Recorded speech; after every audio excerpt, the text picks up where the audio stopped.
বলিউড অভিনেত্রী কারিশমা কাপুরের সাবেক স্বামী শিল্পপতি সঞ্জয় কাপুর গত 12 জুন যুক্তরাজ্যে 53 বছর বয়সে হৃদযন্ত্রের ক্রিয়া বন্ধ হয়ে মারা গিয়েছেন।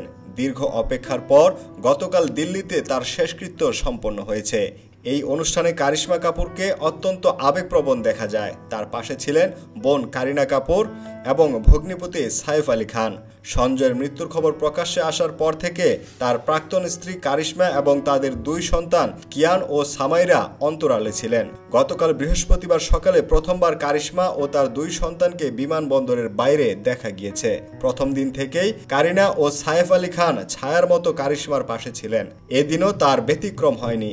চোখে রোদ চশমা আর সাদা সালোয়ার কামিজ পরা কারিশমাকে সাইফ বারবার সান্ত্বনা দিচ্ছিলেন। বাবার মরদেহ দেখে কারিশমা সঞ্জয়ের 13 বছর বয়সী ছেলে কিয়ান কান্নায় ভেঙে পড়েন। কারিনা ও সাইফ তাকে সামলানোর চেষ্টা করেন। মেয়ে সামাইরা তুলনামূলকভাবে শক্ত থাকলেও কিয়ানকে সামলানো কঠিন হয়ে পড়েছিল বলে জানা গিয়েছে।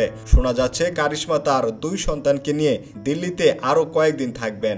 ভারতীয় সংবাদ মাধ্যমের প্রতিবেদন অনুযায়ী সঞ্জয়ের মরদেহ দিল্লিতে এনে শেষকৃত্য সম্পন্ন করার কথা থাকলেও সপ্তাহখানেক পেরিয়ে গেলেও কাপুর পরিবারের পক্ষ থেকে এ বিষয়ে কোনো কিছুই জানানো হয়নি, যা নিয়ে নানা জল্পনা শুরু হয়েছিল। সঞ্জয় কাপুর লন্ডনে বসবাস করলেও তিনি মূলত আমেরিকার নাগরিক ছিলেন। তার তৃতীয় স্ত্রী প্রিয়া সচদেবের বাবা অশোক সচদেব জানিয়েছেন, সঞ্জয়ের নাগরিকত্ব সংক্রান্ত জটিলতার কারণেই শেষকৃত্যে এই বিলম্ব হয়েছে। যদিও দিল্লিতে সঞ্জয়ের বাড়ি রয়েছে এবং সেখানে তার মা, বোন ও প্রিয়ার প্রথম পক্ষের মেয়ে বসবাস করেন। এমন আকস্মিক ঘটনার পর পুরো পরিবার নীরব রয়েছে। এমনকি স্বামীর মৃত্যুর পর থেকে প্রিয়া সচদেবকেও প্রকাশ্যে দেখা যায়নি। কারিশমার সঙ্গে 2016 সালে সঞ্জয়ের বিবাহ বিচ্ছেদ হয়। এক সময় তাদের বিবাহ বিচ্ছেদ নিয়ে বিস্তর কাদা ছোড়াছুড়ি হয়েছিল। বিচ্ছেদের পর সঞ্জয়ের সঙ্গে কারিশমা সৌজন্য সম্পর্ক বজায় রেখেছিলেন।